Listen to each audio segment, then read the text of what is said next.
이슈 현장을 찾아가는 바로 간다 순서입니다. 보통 건물을 지으면 설계 도면대로 공사가 제대로 됐는지 등을 따지는 사용 승인을 받아야 사용할 수 있죠. 그런데 건축물의 안전과 품질을 담보하는 이 사용 승인 검사가 조작된 서류로 이루어졌다는 의혹이 제기됐는데요. 어찌 된 일인지 해당 자치단체는 손을 놓고 있습니다. 문은성 기자입니다. 지난 3월 사용 승인이 난 예산의 한 농기계 수리점입니다. 사용 승인 당시 예산군에 제출된 설계도면에는 천장 단열재를 225mm 글라스홀을 사용했다고 돼 있습니다. 벽 패널은 세로로 붙이고 1m 간격으로 보강 파이프도 시공한 것으로 돼 있습니다. 하지만 실제 현장은 전혀 다릅니다. 지붕 단열재는 도면보다 100mm나 얇은 125mm짜리가 사용됐고 벽 보강재도 빠져 있습니다. 세로로 해놓고 이 각파이프 저거를 80cm 1m 간격으로 전체 다 딱 돌려야 돼요. 네? 돌려야 되는데 지금 이거 다 빠져먹었잖아요. 공장 건물을 설계한 건축사무소가 민원 제기 이후 군청에 낸 의견서에도 도면과 다른 시공이 확인됩니다. 어떻게 이런 엉터리 공사에 사용 승인이 가능했을까? 서류가 완벽했기 때문입니다.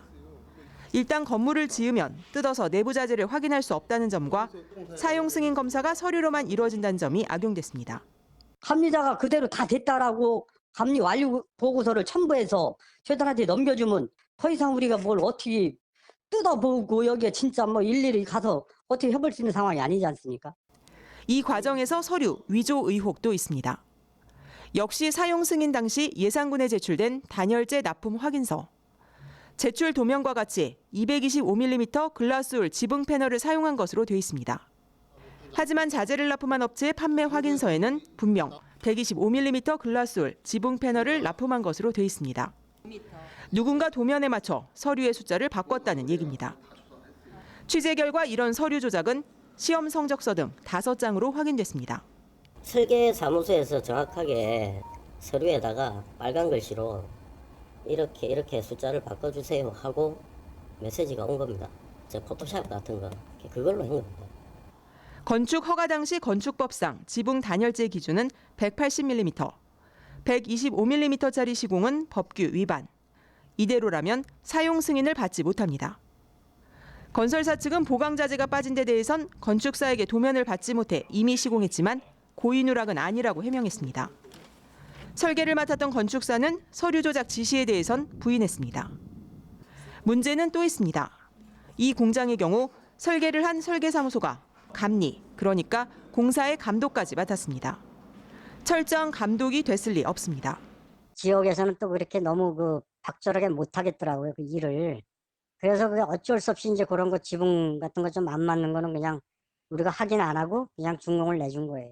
책임은 우리가 감수할 용의는 있어요. 서류까지 위조한 도면과 다른 공사, 안전에는 문제가 없을까? 도면과 현장을 살펴본 다른 건축사는 이 공사는 엉터리 부실 공사라고 말합니다. 안전과 내구성에도 문제가 있다고 지적합니다. 하지만 정작 예산군은 거짓 서류를 낸 설계사무소 등의 말만 듣고 안전에는 문제가 없다며 역시 책임을 특검과 감리에 떠넘깁니다. 저희들한테 사용검사가 들을 때는 문제가 없는 거로 들어왔었어요.